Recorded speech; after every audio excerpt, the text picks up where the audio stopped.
Broadcast is now starting. All attendees are in listen-only mode.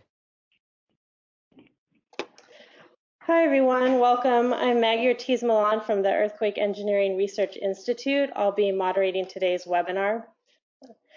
Before we get started, I just want to briefly tell you about some of the controls for today's webinar. So in your control panel, you should see an area where you can control how you're connected to the webinar, either through your computer or through the phone.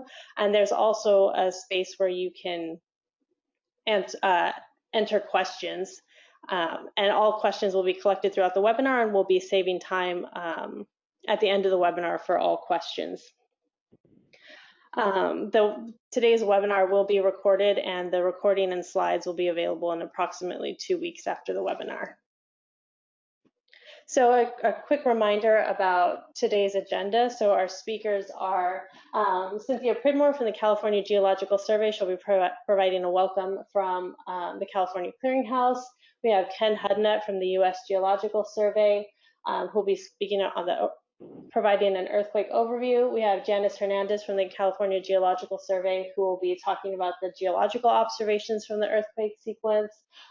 We have John Stewart from UCLA and the GEER team, who will be talking about geotechnical engineering impacts. And then finally, we have Wayne Chang, who will be talking about structural engineering impacts of the webinar.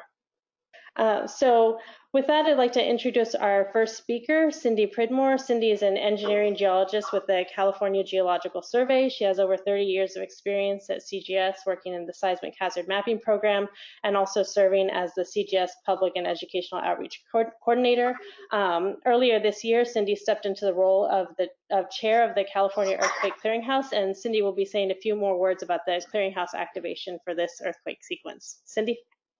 Hey, welcome everybody to the California Earthquake Clearinghouse. As on July 4th, the magnitude 6.4 that hit Ridgecrest, just north of Ridgecrest, it basically ended up in us activating the California Earthquake Clearinghouse. The clearinghouse is basically a place to coordinate earthquake field investigations, immediately and as soon as possible after an earthquake happens. Those observations are shared, the knowledge is shared, and it also provides a place for people to coordinate their efforts. We don't coordinate people, but we do support the field participants coming in and talking and sharing and coordinating their efforts. Those of us that come in and assist with the clearinghouse research include structural, civil, geotechnical engineers, geologists, emergency managers. It's the vast realm of private, government, academic workers that come in. On July 5th, the day after the earthquake, during our first evening briefing at 8 o'clock, our field teams briefed out, and as you well know, at 16 minutes after the hour, we had our first rumble, and we're all locking eyes, wondering what to do, and sure enough, we had an earthquake, so we dropped, covered, and held on. 3 minutes later, we repeated the event, the drop, cover, hold on again, because the magnitude 7.1 hit during our first evening briefing. I'm sorry about the background noise right now. So next slide. Just want to mention what our clearinghouse consists of. It's basically a physical and virtual clearinghouse. As Maggie mentioned, we have an event website hosted by EERI, the Learning from Earthquakes.org. And I also want to mention that the whole Earthquake Clearinghouse is managed by sort of 5 managing groups, which involves EERI, the California Geological Survey, the USGS, Cal-OES, and the Seismic Safety Commission. We get a lot of physical support in the physical clearinghouse by EERI. We had wonderful support by Van, Maria, and Maggie. You can see them clustered around the table there, providing us lots of support and organization. The virtual clearinghouse and the evening briefings were well supported by EERI, both here and off-site, and Heidi Tremaine was also assisting with that. On-site, we had Kate Thomas working with data compilation and support, helping people get connected to our new field app.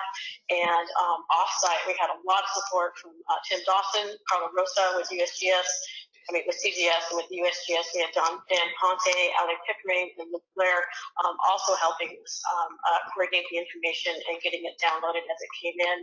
And that pretty much wraps up. Just kind of letting you see what, kind of get an idea of what we're doing there. So, thank you. Great, thanks very much, Cindy. And we do apologize for some of the background noise. And I think we had a little bit of issue with a lag on the slide advancement, but hopefully everybody's seen the slides now. So thank you, Cindy, for that introduction. Next, we'll hear from Ken Hudnut. Ken is a geophysicist. Hi, Ken. So I'm just going to introduce you, and then Vita will bring up your slides for you. Great. So Ken is a geophysicist at the U.S. Geological Survey. He led USGS field investigation efforts after the Ridgecrest earthquakes. Ken has also been engaged in the Overflight Committee of the California Earthquake Clearinghouse, and Ken will be providing an overview of the earthquake sequence. I would just like to take a moment and say some thank yous as well. First of all, to the California Earthquake Clearinghouse for the opportunity to give this overview presentation, and to all of the many dozens of scientists and engineers that were in the field all working together. You know, there were some challenges with regards to this. The high security Navy base, as you know, a lot of the surface rupture was within the base. Working with the Navy and the city of Ridgecrest, I just want to give a shout out and thank you to them, such great organizations and so welcoming as basically sort of hosts to all of us coming in to study this earthquake sequence. Also to CGS, to the GEER team. It was just great working engineers and scientists all together on the GEER team reports that you'll hear about from Jonathan. Also with SCEC and some of the individual institutions from within the SCEC umbrella, but you know, University of Nevada, Reno, Arizona State, all of the academic participants in the big field effort, Cal State Fullerton and many others. Special acknowledgement of the Navy's role from the top down, Commanding Officer Captain Paul Dale, Kelly Blake, who's our point of contact there with the Geothermal Program Office, Matt Boggs and many others, Stefan Bork, and the UXO specialists that helped keep us all safe when we were working out there on the ranges. I also want to acknowledge up front the California Highway Patrol for helicopter support, and also the National Guard, all of which was arranged through CGS and Janice, who you'll hear from. So anyway, I could go on and on about all the thank yous, but I won't. I'll move on now to, you know, the overview topic here on the Ridgecrest earthquake sequence. Thanks for entrusting this with me. I will get to that subject, but first I wanted to give a little history on fault interaction. And so, as many of you know, this was my dissertation work way back when, 30 years ago, on the superstition sequence. The 1987 Elmore Ranch event was a surface wave magnitude 6.2, as you see in the upper panel here. And then 11.4 hours later, the 6.6 surface wave magnitude Superstition Hills main shock. Now, take a quick moment to notice the differences here between what we saw in '87 and what we see in 2019, and that I want to make into a theme of this presentation. The left lateral event on the Elmore Ranch system was an I shape, let's call it, you know, a capital I shape here. That's really different than what we saw in 2019. And then the main shock went from the intersection toward the southeast unilaterally. That's another big difference. So at least for me, I'm reminded of the '87 sequence, but I'm also looking to how this new sequence is different. The foreshock to main shock delay was longer in this case. The rupture propagation was different in this case. And I'm going to just show you some, as the CO would say, wave top level stuff on this earthquake sequence. I'm going to just pick and choose from among all the incredible results that are coming out on this sequence and just show you a few glimpses of what I think are just the truly mind-blowing, amazing stuff, okay? Here's a really nice summary that our OCAP team put together. Danielle Davis was so great to work with on this. You know, lots of earthquakes. So starting with July 4th, you know, many of us were, say, on the beaches like myself or elsewhere, you know, enjoying the holiday already when this started. And Janice, who you'll hear from, and I were able to get up into the field. On the way in, we were seeing social media posting of photos of cracks through Highway 178. So we went there, of course, and the background photo that's kind of in red shades behind here you see is a photo from 178 crossing after the 7.1. But after the 6.4, we met up with Kelly Blake, and Janice and I went in there and started making observations. And sure enough, these social media photos were tectonic primary surface fault rupture. You'll hear about that from Janice. So anyway, I'll just quickly sketch all of what happened and try to not just give a play-by-play, but hopefully give you some more insight too about the big results on this sequence. But suffice to say, as you'll hear about in more detail, the 6.4 involved rupture on an L-shaped pattern. In the aftershocks of the 6.4, you'll see that in some slides coming up soon. But what Janice and I discovered in the field reconnaissance stage is that most of the rupture was on that 6.4 left lateral northeast-southwest oriented fault. The 7.1 that occurred 34.3 hours later was on the northwest-southeast oriented right lateral system, and lots of aftershocks.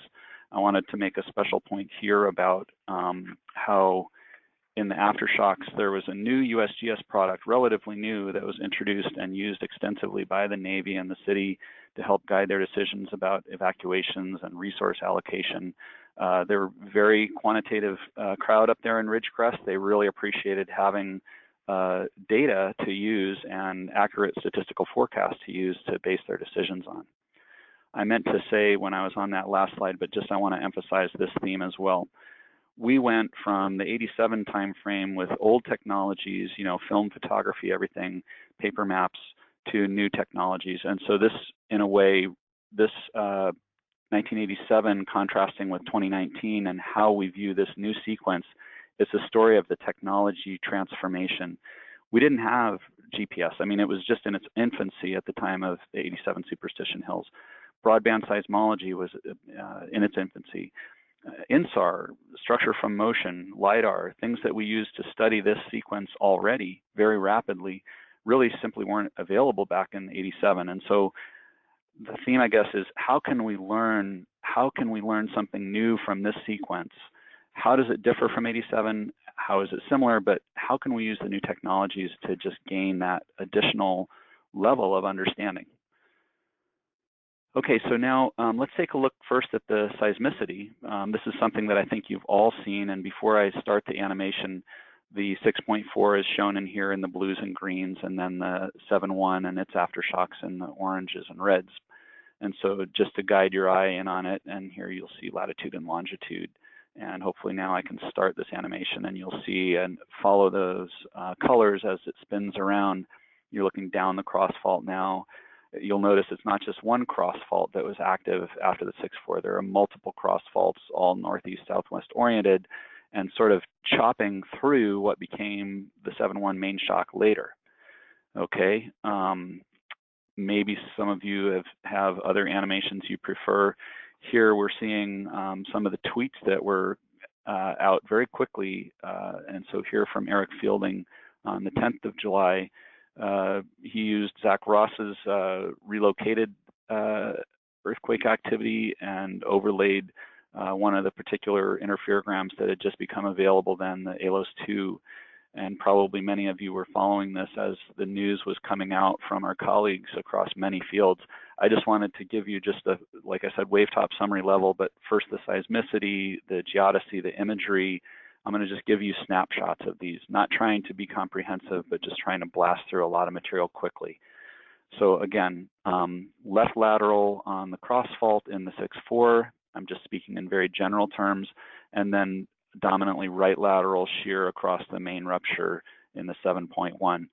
Again, in 87, the cross fault rupture would have only been associated with, if it were just similarly equivalent, there would have only been a unilateral rupture in this direction. But instead here, this is the location, relocated epicenter of the 6.4, right at the juncture of the L shape of aftershocks from the 6.4. And here's the 7.1 relocated epicenter, well away from the intersection. And of course, this ruptured bilaterally. So if it had only ruptured where there was decompression, as in the cross-fault triggering mechanism, it would have been a unilateral rupture only here. Instead, it ruptured bilaterally, and the portion coming southeastward broke through this intersection. So this would go into a zone that had been clamped by the 6.4. It somehow broke through that and continued southeast. So just some really fascinating aspects of fault interaction that we see here. also from the imagery, Chris Milner tweeted this on the 12th of July. This was some early insight that was available through the satellite imagery that was coming in from many different people. Salturis, you probably saw his as well, but emphasizing the extensive secondary faulting that's shown here by Chris in red. Okay, but the main rupture is this dark green line that I'm tracing with the blue laser cursor here, and you can see it coming down. In Chris's analysis here, you also see these lighter green lines showing the important secondary rupture traces and the 6.4 rupture trace. The red lines, as you see here, are the secondary faults. So just underscoring the early indication that there is very extensive secondary faulting. And many of us were out in the field immediately, not only after the 6.4, but also after the 7.1, and teams of us out there along the fault, both within the base and outside the base boundaries, and then pulling together all that information in the earthquake clearinghouse meetings in the evenings and keeping it all synced in that way. That was a tremendously important function of the clearinghouse. Pulling in the information from the satellite imagery as that was coming in, I was working in the field side by side with people that had tablets with Arc Collector, the CGS scientists that were working alongside of the USGS scientists, and they had downloaded the latest satellite imagery overnight and had it ready for us to work with in the field. And so we were in near real time checking the imagery pics from this team of people that were posting their results through Twitter, online. It was an amazing experience to be a part of all that. Now here, after the Caltech Seismo seminar on the 24th, Chris Milner tweeted a follow-up to some discussion we had there about, I asked the audience at that event, did anybody get satellite imagery after the 6.4 but before the 7.1? And Chris chimed in that Planet had gotten an image in between those times. So as you'll hear from Janice, after the 6.4, we reconned the rupture and we saw left lateral slip on the cross fault, but we did not see evidence of slip on the main rupture. So anyway, this Planet image fortuitously captured and helped to confirm this information from the aerial reconnaissance. So we don't have an indication of slip at the surface after the 6.4, but before the 7.1. But as Chris points out in this tweet, it's possible that there was deeper slip, and that seems to be indicated by that L-shaped pattern of aftershocks from the 6.4. And then, of course, here is Chris's nice result also from the pixel tracking method. I'm just going to keep blasting through a lot of material quickly. Now, let's move to the GPS results. So the satellite imagery, you kind of have to wait for the next overpass, and in that case, we're fortunately able to get the overpass in between the two events, but a lot of the satellite imagery coverage is from before and then after, before the 6.4 and then after the 7.1, commingling the two co-seismics. The GPS and seismic data, of course, don't commingle, and so you have individual looks at the 6.4 and the 7.1 and all that came in between. So now moving from the seismology and imagery results to now looking at the geodetic results from the GPS network. What was called PBO is now called the Gauge Facility. GNSS stands for Global Navigation Satellite Systems, of which GPS is one example, Global Positioning System. We nowadays call it GNSS to indicate that there's also Galileo and Beidou and GLONASS and other global navigation satellite systems. So here we're looking at the static displacements calculated by Tom Herring as part of the UNAVCO-funded effort to operationally process all the data from the Gauge Facility, formerly PBO, formerly SIGN. So the closest in station is P595. It's over near Trona, and its displacement is the largest from sites outside the base that are continuous GPS stations. This is now going to be filled in much more detail as well through survey mode GPS observations that'll be coming in between now and AGU, I suspect.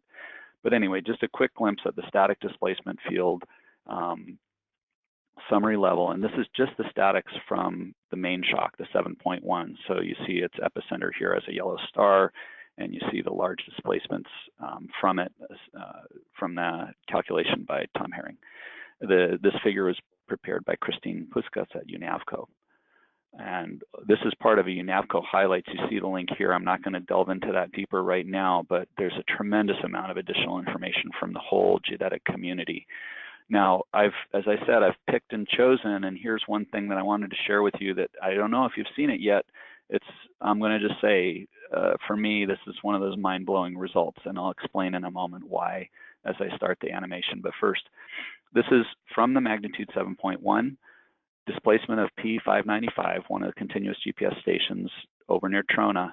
So in the southeastern quadrant of the 7.1 rupture, the processing and animation by Dave Menson of UNAVCO, and I'm just going to start it. And for the first 10 seconds, you'll see not much happening. That's just noise. And then the station's going to start to move towards the southeast. And for the first few seconds, you're going to see it move toward the southeast. And now watch, there's a hiccup. It moves toward the northeast, and then it continues towards the southeast. Now, I'm going to give you an initial interpretation of that part of the record, starting here, and for the first 3 to 4 seconds, moving towards the southeast. I believe this is propagation at shear wave velocity toward the southeast from the epicenter, and then I believe rupture was delayed at this point in time, and then it continued again. And I believe that even though the rupture was much larger, we know now that there are 4 to 5 meters of slip up in the China Lake area southeast of the epicenter. P595 was moving to the southeast, but not by as great an amount because it's closer to this portion of the rupture that broke later. In other words, the rupture broke with large slip from the epicenter toward the southeast by 9 to 12 kilometers in that first 3 to 4 seconds. And then it paused as it made its way through that tough spot that I mentioned where the cross fault would intersect it. And once it made it through that, then the rupture again propagated to the southeast, again, probably at shear wave velocity, but with less slip, only 1 to 2 meters probably, but closer to P595. So it's representing itself as larger displacement of P595 in this portion of the record. So that's just an initial preliminary interpretation, deserves a lot more study and modeling, but I just wanted to show that to you and share that. I think that's a big result. Okay, now, for a moment, let's regroup a bit and talk about the science impact here. I mentioned the Navy and the city of Ridgecrest. I think the coordination amongst all the different entities was extraordinary. I think you'll hear more from Janice about the briefings that she and I gave to first the Navy and then the city after our air recon of the 6.4. But we were able to brief the staff at the Navy commanding officer, EOC at headquarters on the Navy base, and then go from there to give a briefing to the mayor and her top staff. A key part of that, by the way, was the great questions asked, in particular by Chief of Police Jeb McLaughlin from the city. He was at the Navy briefing, and he asked about what was going on with this L-shaped aftershock pattern, and that's what got me talking about the 87 sequence, and then indicating, well, you know, in that case, there was the one event, and then 11.4 hours later, there was another event. So that interesting discussion occurred with the Navy first, and then he walked Janice and me over to the city, and we gave a similar briefing there to the mayor and her top staff. That was also followed on July 10th with this special briefing that we were able to do. This was, I was invited by Bob Fenton from FEMA, Mark Ghilarducci, the three of us went, and Air Force 2 was on the ground. We were able to brief Vice President Pence and his wife Karen about the earthquake. What I wanted to say about that is that this was an opportunity to get help for people. And so that was our objective, was to explain the impacts of the event. And part of that explanation was Mark Ghilarducci in particular saying what the initial estimates of impact were and ensuring that the support was going to be there from federal and state levels to support the reconstruction and the recovery efforts. That's what it was all about, and I feel like it was very effective. Now, some of these latest reports coming in are astonishing numbers for reconstruction and repair costs out on the Navy base. So Navy Times reported 2 days ago, it'll top $2 billion, and then in yesterday's article in the Drive, the new estimate given is over $5 billion, which would be like replacement cost. So I encourage you to look at those. There's a link there to a Navy report from the Naval Facilities NAVFAC group. That's the estimate, the basis for the estimate of $5.2 billion. So there's a lot of work ahead, not only for the scientists to continue our efforts and the engineers, but also in terms of the reconstruction. It's a bigger deal than we appreciated at first. Now, I mentioned about from the epicentral area to the southeast where slip is large out on China Lake, and I think you'll hear more about this from Janice. This is what we now consider to be the maximum slip site as reported in the SCEC abstract by Kendrick et al. This is a site that we have documented in the field using structure from motion methods. You see the targets here that were used. And I'm happy to say I just checked in on the processing of this down the hallway before starting the webinar today. And the SFM model looks fantastic for this site. And if anything, I think this 5.2 is going to be revised upwards slightly once Devin McPhillips, who did the GeoXH profiles through here, and once we get this SFM model into the other software I'm going to use to make profiles and so forth. But we'll see. Very soon we'll probably revise that number slightly, but it's upwards of 5 meters offset of this particular channel.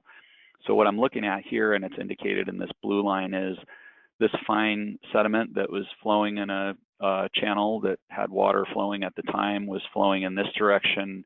Prior to the earthquake, that channel would have continued across. You see that continuation over here on the far side. So after that dried up and then the earthquake happened, it offset that dry channel to the right by more than 5 meters. So that's in excess of 17 feet of offset that we're talking about. One other quick update. This is a promise, okay? NCOM, University of Houston came out and with a combination of USGS funding and National Science Foundation funding, collected LIDAR over this large area that's shown here. What has already been collected is shown in this lighter green polygon that's larger. That's about a 660 square kilometer area that was collected at 25 points per square meter. And then inside these dark blue polygons along the fault ruptures, as well as this orange one, we're able to also collect 80 point per square meter LIDAR. And over the whole large polygon, there will be 5 centimeter ground sample distance orthoimagery as well. So that work was completed August 2nd. In red are also shown some plans for possible additional LIDAR acquisition that may be funded by the Navy if they are able to continue with what they hope to do there.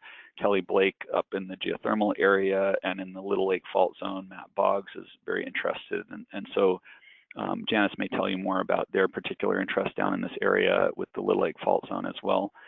So, but forthcoming, not in time for the SRL October 1 deadline, but soon after that, and hopefully in time for AGU, all of the LIDAR data that have been collected already at this point will be available to all of you for your research use through opentopography.org. Okay, quick overview summary.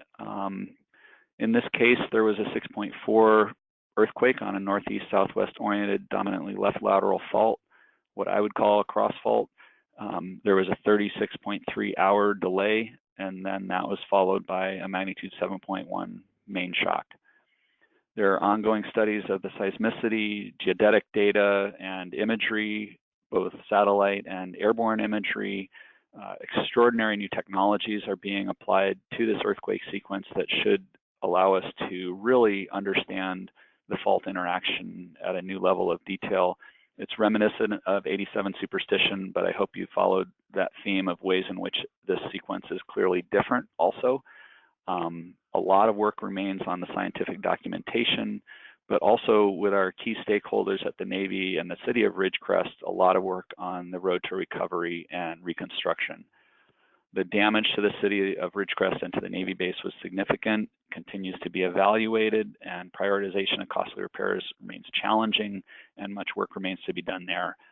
The rapid resumption back to partial operational capability and on their road back to full operational capability, there remains a lot to be done.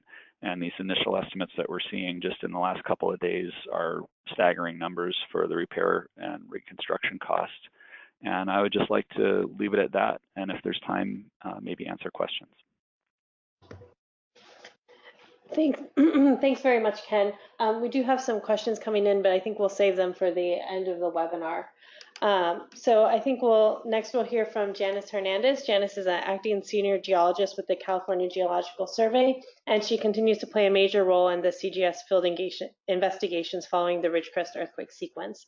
Janice will be providing more detail about the geological observations from the earthquake. So once you're, Avita's making you a presenter, Janice, and then you can go ahead. All right. Good afternoon, everyone, or good morning. I'm going to talk a little bit about the geologic observations, and Ken Hudnut did a wonderful job describing the earthquake sequence and the many team members that went out and started doing, mapping, and it was really a tremendous effort and a great experience, and I think we've got a lot of great information. This figure here on the right is a simplified compilation of the main traces of both the northeast trending magnitude 6.4 and the northwest trending magnitude 7.1. As mentioned earlier, there's a lot of complexity to the faults. There's a lot of secondary faulting on both strands. And so what I'm going to do today is just kind of show some photographs of what it looks like on the ground. And then you can get an idea of the complexity, as well as talk about some of the slip numbers that we're getting, the slip displacement on the faults. And so some of the observations we've made, this is a compilation prepared by Dan Ponte at the USGS and with others at the USGS and the California Geological Survey team. And this compilation is part of the both handheld GPS as well as notes and other different types of data collection instruments. But primarily it is also from the ARC collector, ArcGIS. We were out there with handheld iPads, and they worked pretty well. We had a schema that was developed for earthquake response specifically, and as time went on, we were able to refine the amount of fields and the description, and just I think we changed the schema about 5 times over the past few weeks to make it a little easier to use, and it worked out really well. So I think it's a really great tool. If we can keep it from overheating with the hot temperatures, then we'll be really great. But that was a really great tool to use. So speaking about the magnitude 6.4 event, right in the center of, just north of Highway 178, we have about 120 centimeters of displacement. And going towards the southern end here, we have a lot of reduced displacement down to about 4 centimeters.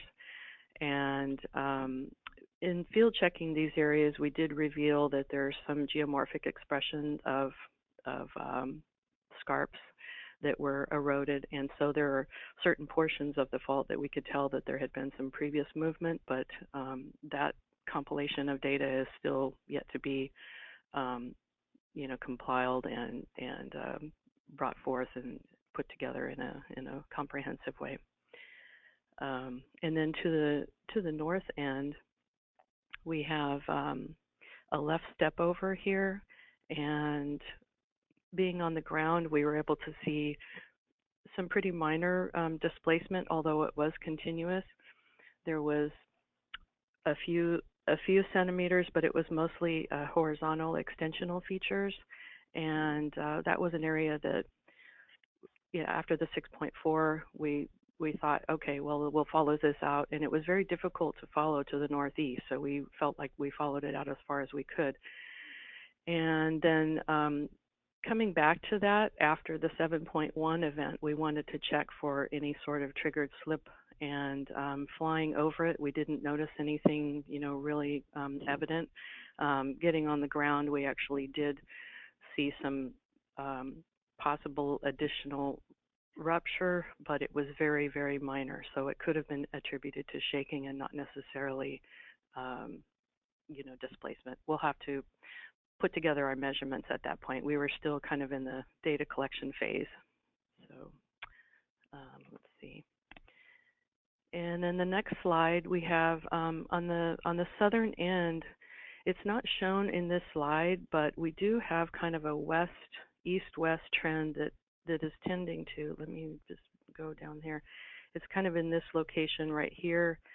It will is kind of curving around here, and it appears to be truncating this northeast southwest end, and it appears to be associated with some secondary features, but it is very interesting, and that is work that we just completed last week, and so that's still part of the compilation effort. So as you can tell, there's a lot of data that we are still collecting and compiling, and we'll get a comprehensive overall view of this within the next few weeks. And we're trying to compile this as quickly as possible so that we can get information back out to the people that need it, both at the base as well as within the city. This particular area happens to be within BLM terrain, BLM property, so but we want to make sure that we document everything before these very fragile features get eroded away. So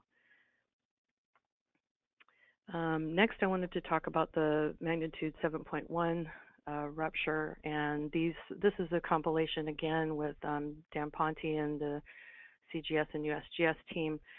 These are kind of a distribution of the slip measurements that were made. Where the gold stars are, those are kind of the maximum slip locations.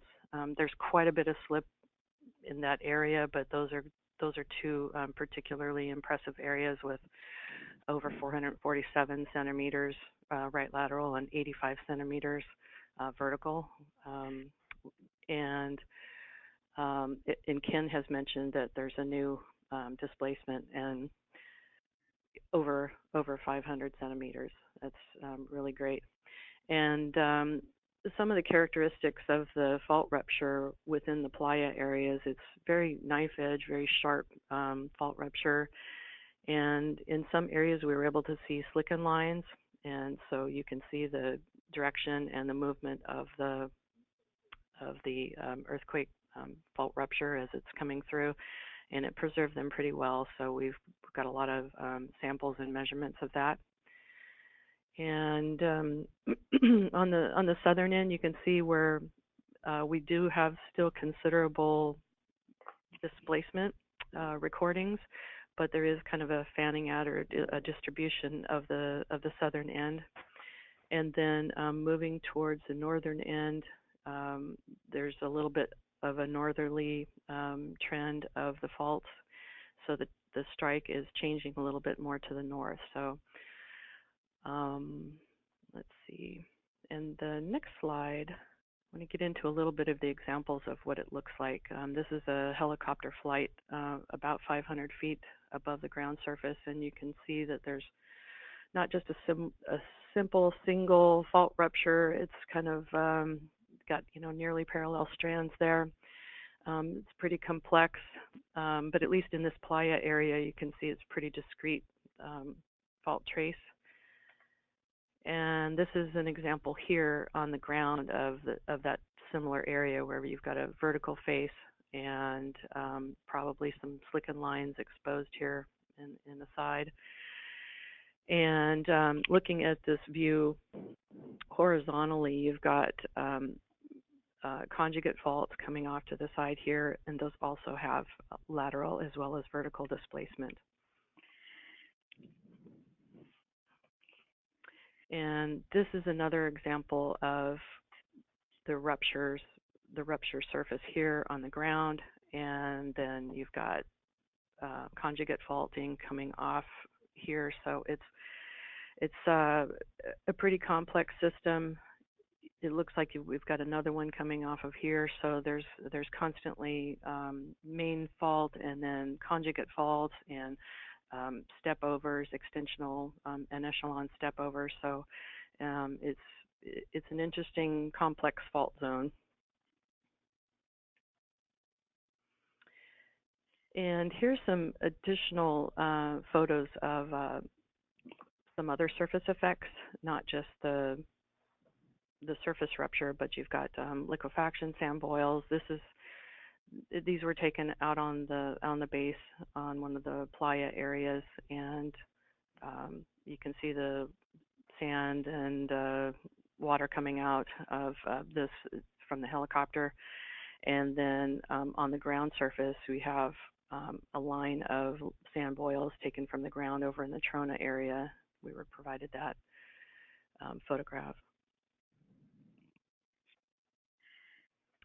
One of the things that we're doing right now, and this is the last slide, we're looking at triggered slip observations. Currently we're looking west of the main surface rupture within the Little Lake Fault Zone. We were using the Sentinel-1 satellite imagery to evaluate where surface rupture was, and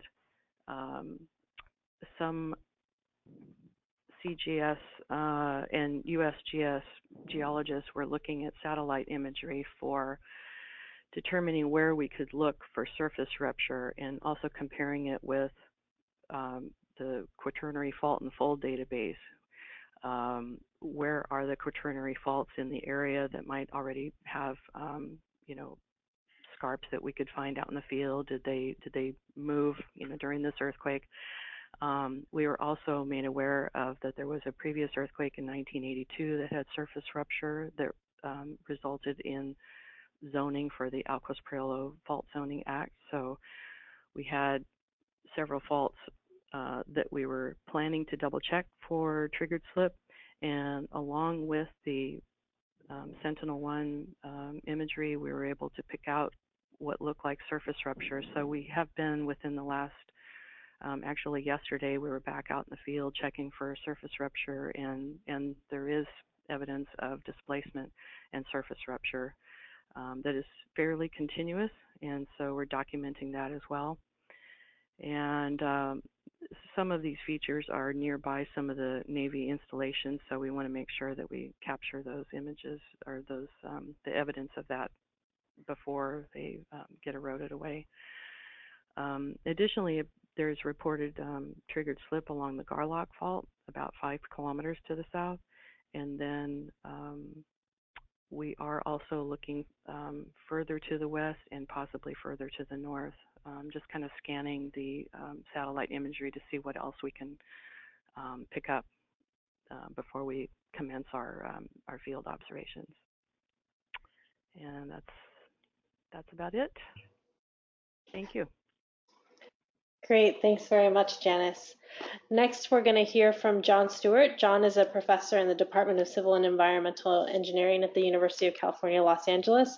He served as the leader of the Geotechnical Extreme Events Reconnaissance team that investigated the geotechnical engineering impacts of the Ridgecrest earthquake sequence. Go ahead, John. Thank you for the introduction. Good morning. I'm John Stewart. I'm at UCLA, and following the earthquake sequence, I served as the leader of the GEER team. GEER is the Geotechnical Extreme Events Reconnaissance Association, and we investigate earthquakes and other types of extreme events in the US and around the world. So I appreciate the invitation to participate in the webinar today. What I'd like to go through with you briefly is just a little bit about this GEER deployment. Then I'll go through some of our findings having to do with surface rupture, effect on lifelines, some effects of liquefaction, particularly in the Trona and Argus area, and then ground motions. And I'll summarize with some of the key findings and what I see as critical research opportunities on the engineering side coming out of this earthquake sequence. So this GEER deployment involved a lot of people, over 45 different people from various organizations participated in the effort. So it's too many names to list here. We do have a series of GEER reports where everybody's name is listed out. I think the point I want to make here is just how extraordinary the collaboration was with so many different organizations that made the work possible. There was an initial field reconnaissance mapping effort with a number of organizations there, folks from UCLA.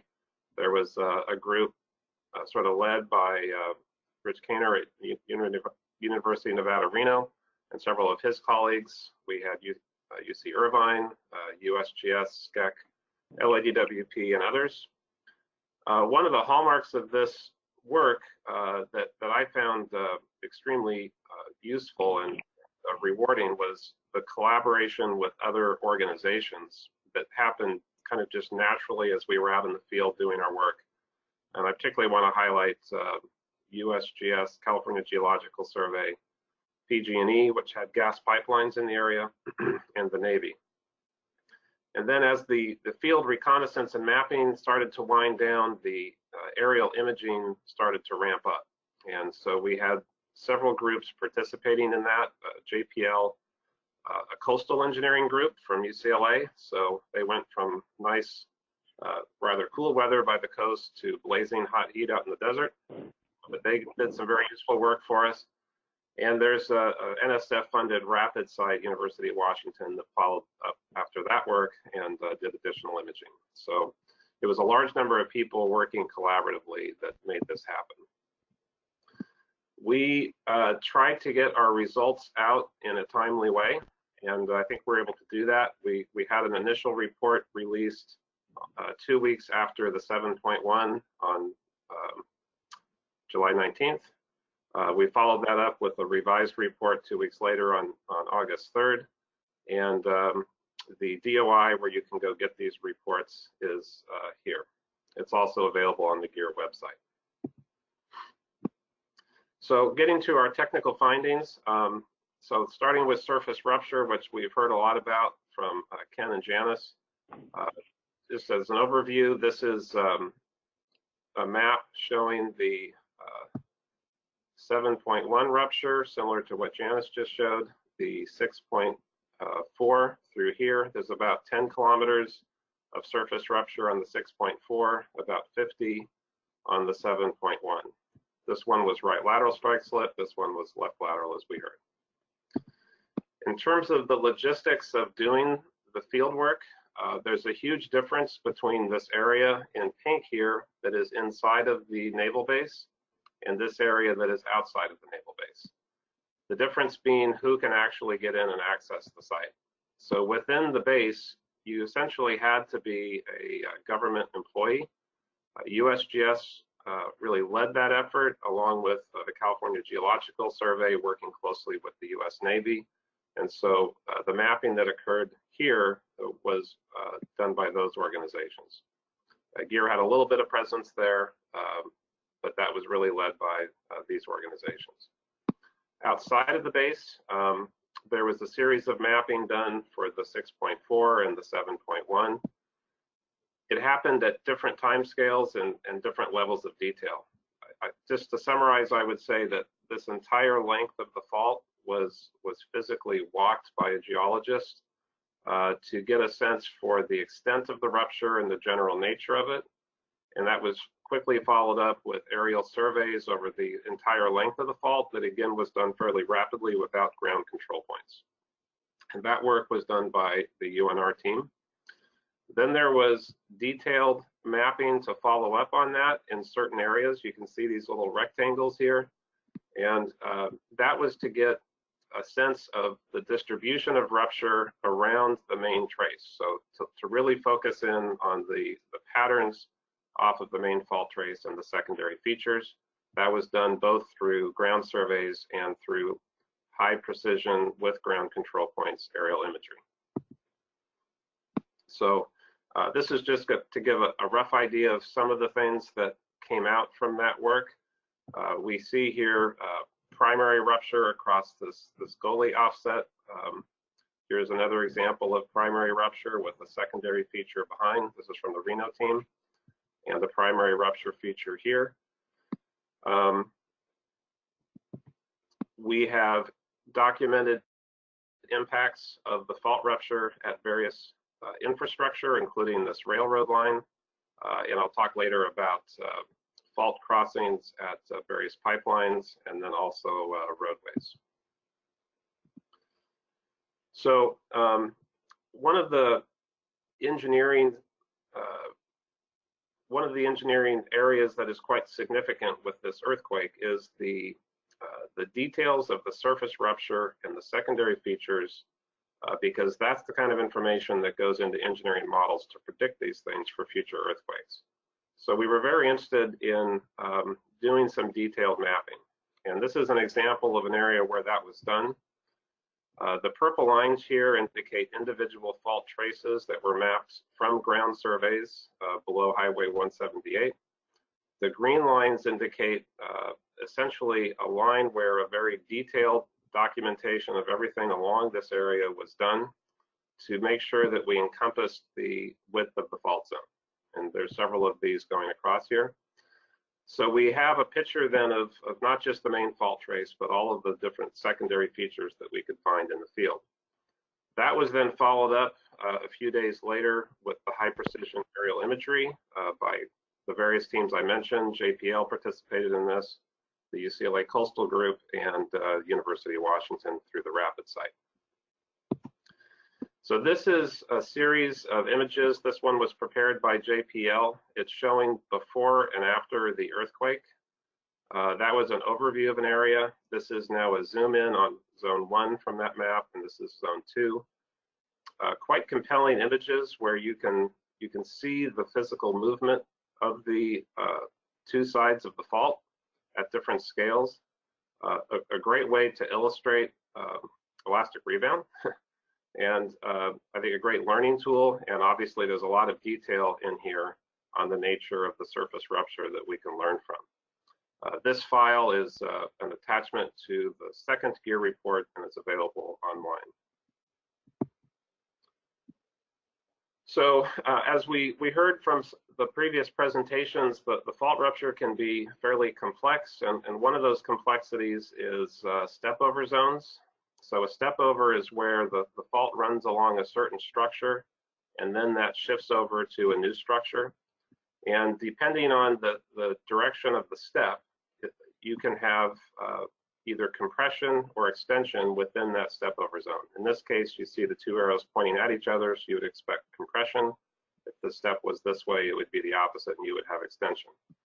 So within these step over zones, you're going to have vertical deformations.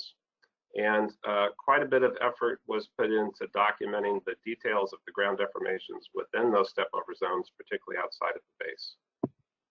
Now this picture is actually inside of the base. This is one taken by the US Navy, where you can see geologists on both sides of the fault pointing in different directions, indicating the plate movement. But I just put this in here to show you that while there's about 3 meters of right lateral slip here, there's also somewhere between 1 and 2 meters of vertical slip within this zone as well. And there's a number of features like this along the fault rupture. So, you know, as an engineer, I always have to think about what is useful about the information that we collect from an engineering perspective. And so I'll just give you a brief snapshot of my impressions of that at this point. I think this information coming out of this earthquake is going to be extremely useful and a real benchmark for the development of surface fault rupture models. The objective of these models is to predict the probability and the amounts of rupture, not only on a main fault trace, but also on secondary features. And that's exactly the kind of information that has been gathered really at a high level of precision and detail compared to what we could do before from this earthquake sequence. We also have a number of examples. I didn't have time to go through them, but we have a number of examples where the width and the character of the rupture varies over a fairly short distance because of changes in site conditions. And what we're typically seeing is rather narrow rupture zones within bedrock areas, and then it starts to widen as you go out into increasingly thick soils. So we have that documented in a few places. Performance of infrastructure at fault crossings, which I mentioned. I'll talk about that more next. And obviously the value of this for this specific fault and seismic hazard in this region of the state is also something that's quite useful. Now, Lifelines Impact. So I'm showing this image again here of the overview of the fault and the region. And what I would just point out is that we have lifelines crossing the 6.4 here and here. These are buried pipelines, water and natural gas pipelines that were affected by these ruptures. It is typical, and Craig Davis from LADWP was one of our team members, and he reports that it's typically the case that when a pipeline is broken by a fault or some other geologic event, that we don't actually see the pipeline in its broken state. The repair crews are out there so quickly to fix it that we can usually only see it after the fact. But thankfully, that was not the case here.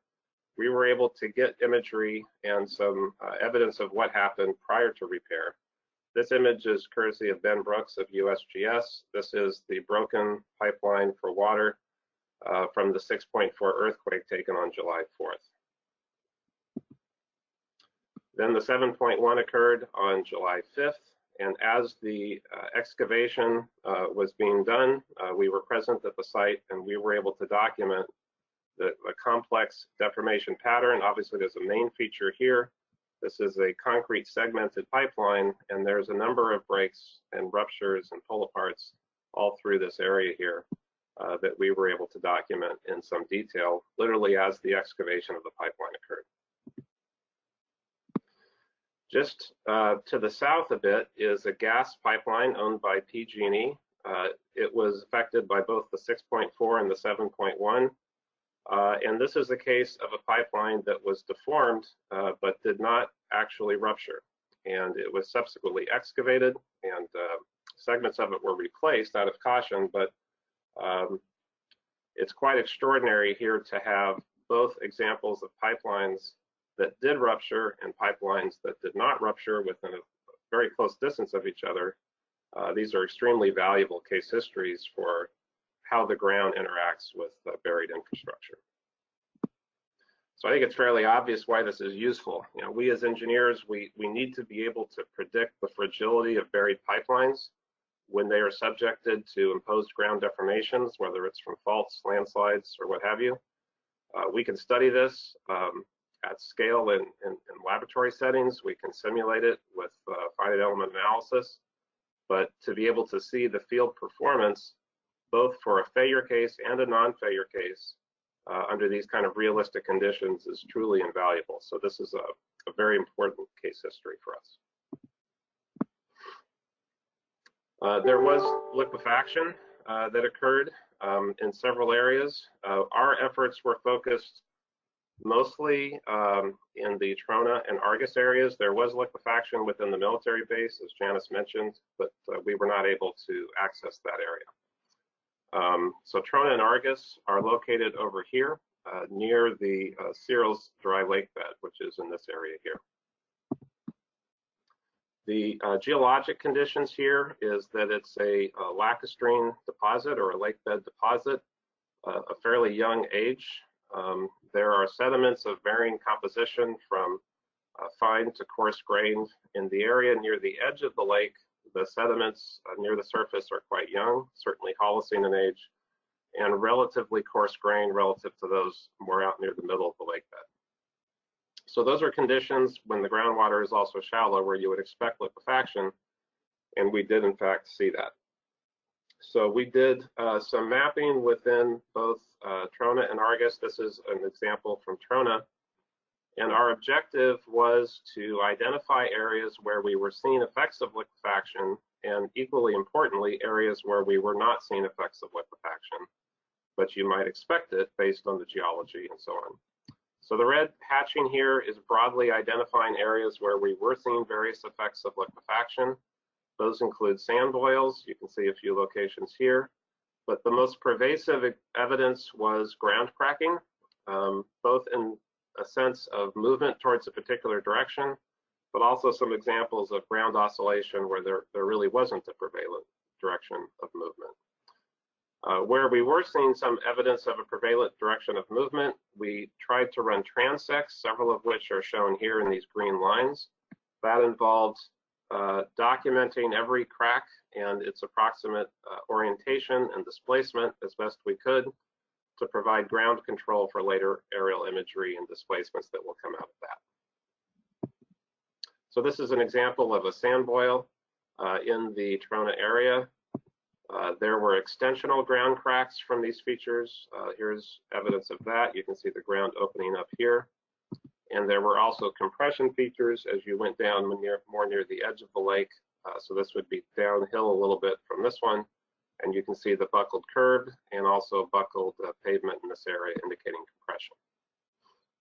So basically, these features taken in aggregate provide documentation of modest displacement lateral spreads.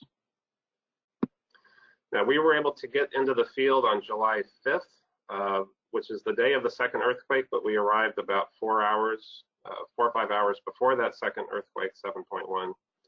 And we were able to document these liquefaction effects in Trona before and then after that earthquake. So that's why I say multi-epoch, multi-timescale effects here. And if you look carefully at these images, this is the liquefaction affecting this restaurant structure, cracking up through the masonry wall here, and that is clearly widened with the second event. So we can kind of see how the sequence of events is causing progressively greater damage in this and other structures. Now, just down the road a little bit from Trona is Argus, and in interest of time, I won't go through the details here, but I'll just mention that we also have transects in this area. And we looked specifically at the performance of structures where there was varying levels of liquefaction. And that's what these different figure numbers are referring to here. These are figures in our report. And the takeaway from those surveys was that structures in areas where liquefaction was evident were faring more poorly than structures in areas where there was not liquefaction.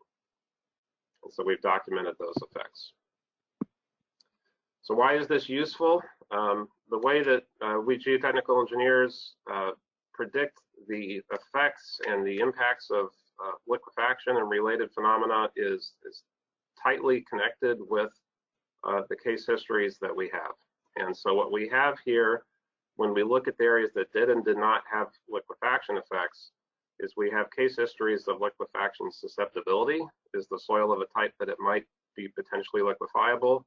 And then triggering, we have case histories of both of these, we think, in these important areas.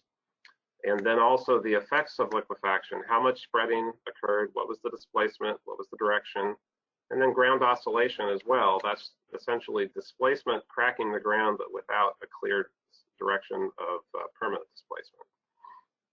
And then finally, we have case histories of how liquefaction has affected individual structures.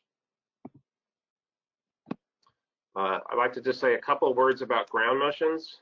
This was a well-recorded earthquake. In the second GEER report, we describe almost 500 records that we were able to download from various agencies for the 6.4, over 700 from the 7.1. So these have been downloaded and preliminary analysis has been done.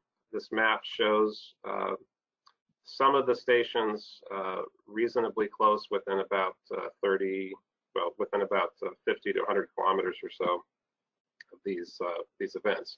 Now, if you look very close in, we have 9 that we would probably call truly near fault stations within just a few kilometers of the ruptures. And I'll talk a little bit about that. For all these recordings, about 1,200 or so in total, the data has been downloaded and it's been run through the peer NGA processing procedures where it is baseline corrected, filtered, and the intensity measures are computed. We've also done preliminary assessments of metadata. So with help from USGS, particularly Eric Thompson, we have preliminary source models for these earthquakes.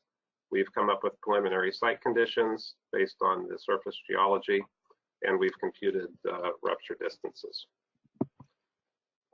We ourselves with GEER did not deploy temporary arrays, but we were in close communication with those who were deploying temporary arrays, including USGS geophysicists, and also those from Santa Barbara and Riverside.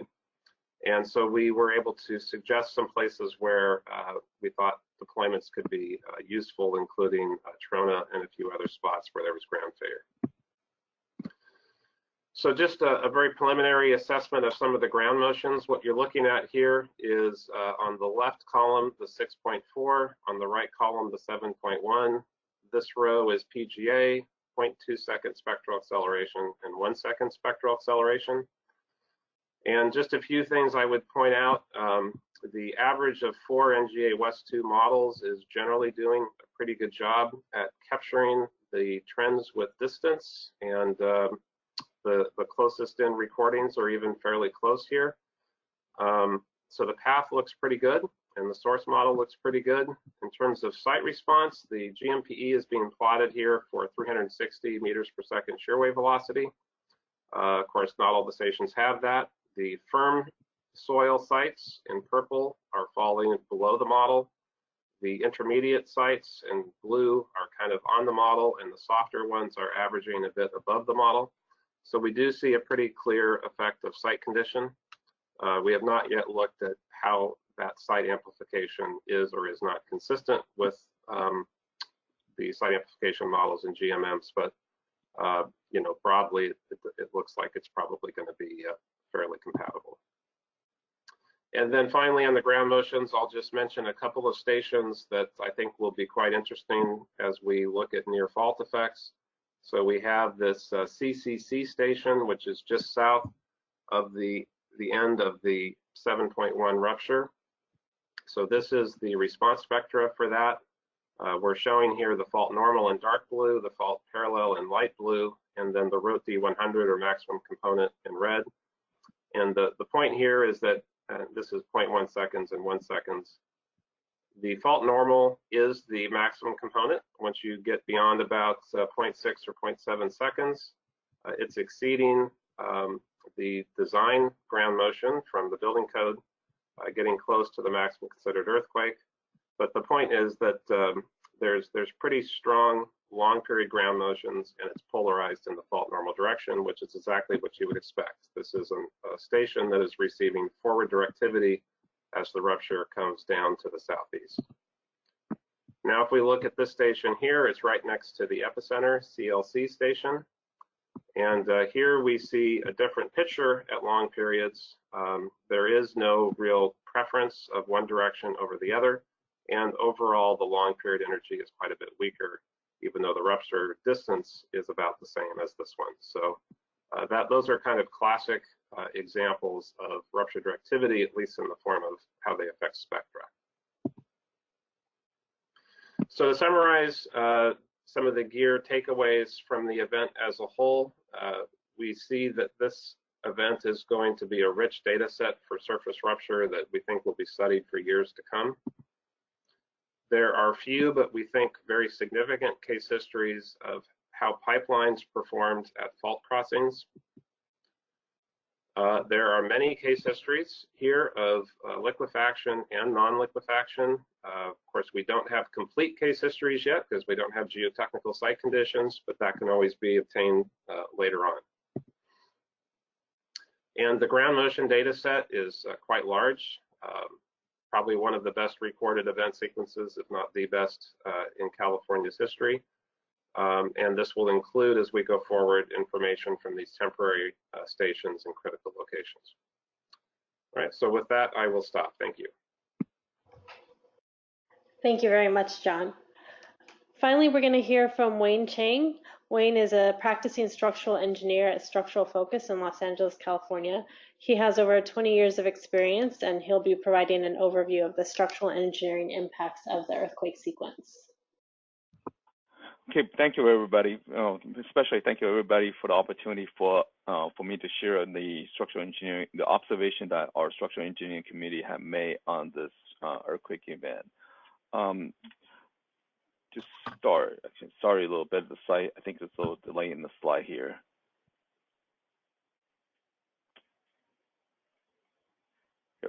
Here we go.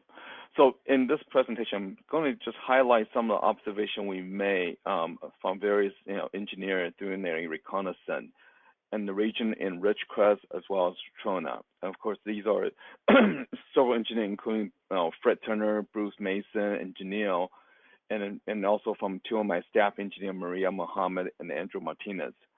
I want to give a special thanks to those because they kind of share all the photograph and observation notes to make this presentation, giving all this information to this presentation. Before I start, really quick, as I mentioned, we're going to talk about more in focus on the Ridgecrest as well as Trona. during our reconnaissance, we did stop by Kern, just double checking the town since it's just west of Ridgecrest and trying to establish a bound, make sure there's no damage there. And in fact, when we swing by Kern, there is no damage. They actually perform very well. The buildings are very, in good shape. So that is actually a comfort level that there's no damage, extending beyond that toward the west side. So let me jump. Hold on a second. There's a little difficulty on my slide here, but let me jump real quick. So we're going to talk about first on the Ridgecrest. Then we'll jump into Trona on the observation that we made. In Ridgecrest, just a little background information on the Ridgecrest. So I pulled the data from Wikipedia, and if you look at the table on the left here, you can see the population growth on Ridgecrest kind of exploded after in about 1970s and 1990s. So with that, I guess that's a good correlation about what the building stock is in that community.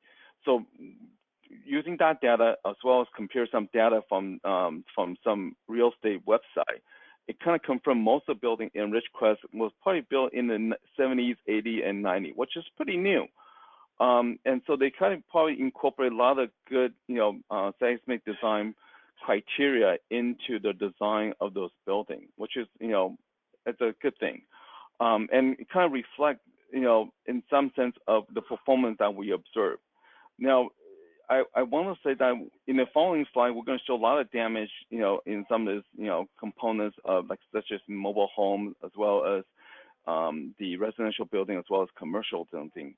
But I guess one thing I like to keep in perspective is that these are the very few damaged buildings compared to the overall stock of the community in Ridgecrest. Majority of building in Ridgecrest actually has very little damages. So they actually perform very well, actually, fortunately, perform very well in this event of earthquake. So let me start talking about really quick on the mobile home. And I know Bruce and Keith Porter has spent quite a bit of time surveying the mobile home park in Ridgecrest. They actually surveyed about 600 of them. And they found that 50 of those mobile homes have shifted off the support. So these are, mobile homes usually are supported on the steel pedestal system. And if they're not tied well, tied it down pretty well, will have a positive clamp connection between the top of the pedestal and steel framing skeleton. They tend to slide off, as we can see in the photograph. This is an issue that we know that can happen. And I know there's a lot of good criteria that can help mitigate this, and such as an additional strap, as well as a little clamping device that can put on top of these pedestals to prevent from these mobile homes from slipping off. So no surprise here about the performance of these mobile homes. Next, as some of the residential building damages that we saw. Now, the main structure of residential building, at least when we surveyed the site, we didn't see much of damage to the main structure of the houses. They seem to perform very well. They may have, a couple of slight cracks on the stuccos, but overall, everything seemed to be in good shape. There is some incident of the chimneys, veneer or falling off. And it seems to be, due to a really poor grouting or lack of rebar embedments. And we also see that in the fence wall on one of the buildings. If you look at carefully on a picture on here, you can see the fence wall the failure of the fence wall really resulted from very lack of the rebar embedment. In fact, it's about 3 inches of rebar embedment on the concrete slab/foundation. And that just, because of such a lack of embedment, the concrete just fall on the edges. So that's the reason why it caused the fence to fall. Now, one thing to know real quick is that, which I didn't see and show in this photograph, is on the other side of this house, we have similar construction of the fence wall. And those fence walls unfortunately, just about 3 feet away from that fence wall, there's a gas meter. The fortunate thing is that fence wall didn't fall. But if that wall had fell, similar to this side, it will probably knock that gas meter down. So that's something we probably want to pay attention about the construction of fence wall.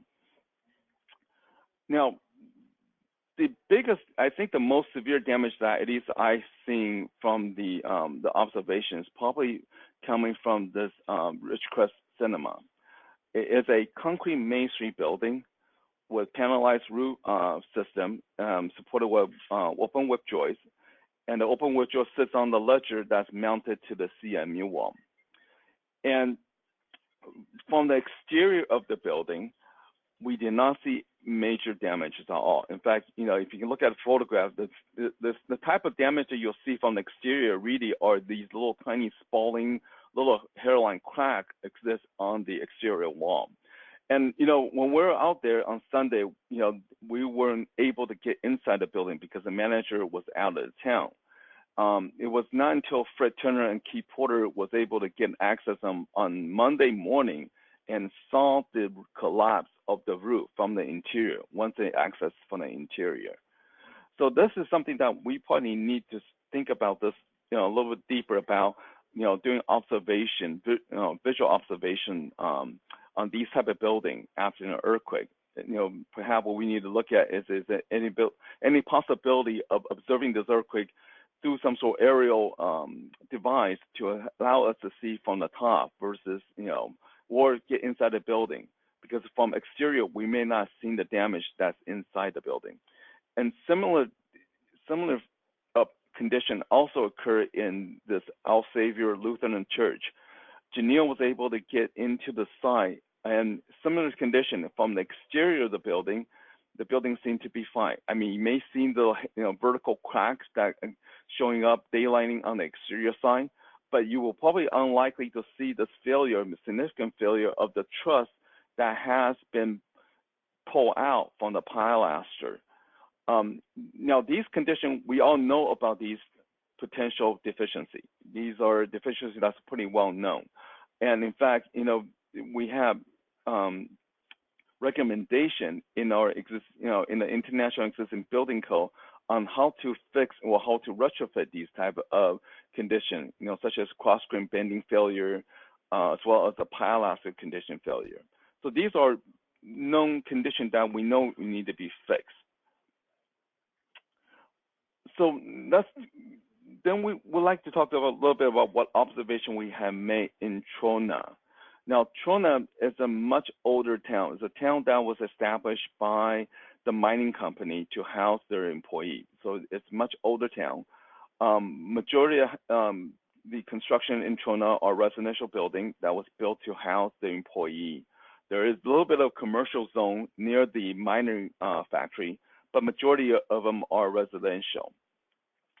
And the damage that we saw in Trona are more severe than Ridgecrest. And most of the damage, of course, the obvious ones are the chimney collapse. A lot of chimneys have collapsed in Trona. And, you can see in the photograph, these chimneys are constructed concrete masonry. They have reinforcement on these chimneys. Now, these reinforcements seem to be very poorly grouted, or not grouted to the concrete masonry chimneys, or poorly bonded. And these don't perform well during the earthquake. In fact, I seem to recall when I drove down the street of the Trona, pretty much every single chimney in that street that we drove by have collapsed. So a lot of chimney failure. But there's no we didn't see any damage on the main building structure. I think the reason it has to do with these buildings are wood frame building, and they're rested on concrete stem wall, not on the cripple wall. So they actually performed pretty well during those earthquakes. They didn't see any damage on that. Now, on residential building, we also see a lot of brick veneer have fell off from the exterior wall, and that's probably due to a lack of a veneer tie or bondage on it. And of course, we also see a lot of failure on the fence, as expected, because they're partial grouted with not much grouting. to it. Now, there is one building we found in Trona. It's actually a one-story wood frame building that appeared to be support on the cripple wall. And now this is the only building that we found, we saw. You can see on the exterior, the building has shifted because evidenced by the wood siding have buckled on these area. And as we take a closer look inside, it looks like the building has a cripple wall up to this level and has slipped off. This is the only building that we saw that has significant residential-wise, wood frame-wise, has significant damage to it. Now, there is other stock of the residential building in Trona that's constructed with unreinforced concrete masonry. And those buildings don't perform as well. Example here, you can see there's a big giant shear failure on the concrete piers, big giant X-crack shear failure. Now, this building seems to be much newer construction, but it seems to be abandoned too, because even though this is a Mini Cooper, seems to be pretty new, this seems to be there for a long time because the tires all deflated. So it seems to be abandoned for a while. Similarly to this type of construction, you can see on this side, on this picture, this is actually a pretty abandoned building. It seemed to be abandoned for a while. And the type of construction seems to be they have a concrete masonry wall that all the way to the double top plate of the wood stud wall, and then build on top of it another gable concrete masonry infill. And those buildings didn't perform well. Those are the ones that fell off and caused a collapse. Now, toward the commercial side of the Trona, we got a chance to look at this old guest house museum. It's probably one of the older buildings in the Trona. It's a wood frame building. The overall, in front of the building is all wood frame, which didn't see how much damage at all. But we do see in the middle of the building seems to be a giant crack in the middle that suggests that the building has settled on one end versus the other. And now, like Jonathan mentioned about these area in Trona, there is a lot of liquefaction and lateral spreading occurring on the ground. And I think this is due to the fact that this may have resulted due to the liquefaction settlement on one side of the building. Now, toward the end of this guest house, you can see toward the end here, there is a full high concrete, unreinforced concrete masonry wall. And in looking at this wall, the failure that we saw is, and this is what's anticipated, is the parapet don't perform well on these concrete masonry wall. In fact, you can see there's a giant crack on the top, on the very top pit here. And when I check the thickness and height ratio of this section of the wall, this will actually exceed what we recommend as the ratio limit as a code. And typically we'll probably, if this was, was done correctly, it likely need to be laterally braced to prevent this from happening, from cracking up. So again, something we already knew this can happen and something that could be fixed. Last thing, I think this is pictures Jonathan previously has shown. This is the building, Esparza restaurant building in Trona, and this is actually a good evidence of what ground can do to the building. And the lateral spreading of the building is, is pulled the building apart slightly, as you can see by pattern of the crack as well as the width of crack. And like Jonathan said, before the event of 6.4 and versus 7.1, the widening of the crack is really evidence of what the soil can do to the building. It is a concrete masonry building with flexible roof diaphragm. Unfortunately, we're not able to get into the building because we were there Sunday and none of these buildings none of the occupants was there. So we didn't elect to get in there to take a closer look, but we saw this crack on the wall, showing the crack. And there's also a crack on the roof, which is very interesting to us. And we're hoping that hopefully someone in the future can get into the building and see what the effect of this crack on the roof is doing. So I guess I'm just going to wrap up real quick on my presentation. I know it's at 11:30. So it's ongoing investigation. I know a lot of our structural engineers are in the process of gathering the information and processing those information. I know Bruce Mason is working hard looking at the chimney performances, as well as the facility, development facility curve, an updated facility curve for these chimneys, as well as a mobile home. And I believe some of the analysis results that he already developed probably uploaded to the clearinghouse system. So if you guys are interested, you may be able to find those. We're also looking at, some of the ATC rapid assessment and process and see if there's any update need to be or any suggestion need to be added for assessment of the concrete masonry wall building. Just because what we saw from the Ridgecrest, the exterior visual inspection on these buildings may not be sufficient enough to identify the potential risk of the building. We know the naval base is currently now being assessed by a private structural engineering firm. Hopefully, those information will be in the near future be declassified and allow us to use to further incorporate into our bigger analysis effort. I know the mining company, the factory, is we're not so sure what is been going on right there. We have not heard any report that anybody's doing investigation at that facility. I know there is sensitivity of the business operation factor. Hopefully, we'll hear soon about what's going on with that mining factory and the condition of that. And lastly, I know that there is an effort of detailed inspection going on in the building of Ridgecrest. And that's going through the mutual assistance from other municipalities. And we're waiting for those data and see if there's any next step we need to do as a structural engineer to address. With that, I think that is my briefing for what the structural impact is on this earthquake. Great, thank you very much, Wayne. So we are just about out of time, so I think we'll gather the questions that everybody submitted and pass them along to the presenters and try to post answers to those questions on the virtual clearinghouse website. So I just want to mention again that we did record the webinar and we hope to have the recording and the slides available in approximately 2 weeks. There will be professional development hours available after the webinar. You'll receive a follow-up email with a link to that application form. The recording and the slides and many of the resources that were mentioned during the presentations are available on the Virtual Clearinghouse website, and that link to that website will also be included in the follow-up email.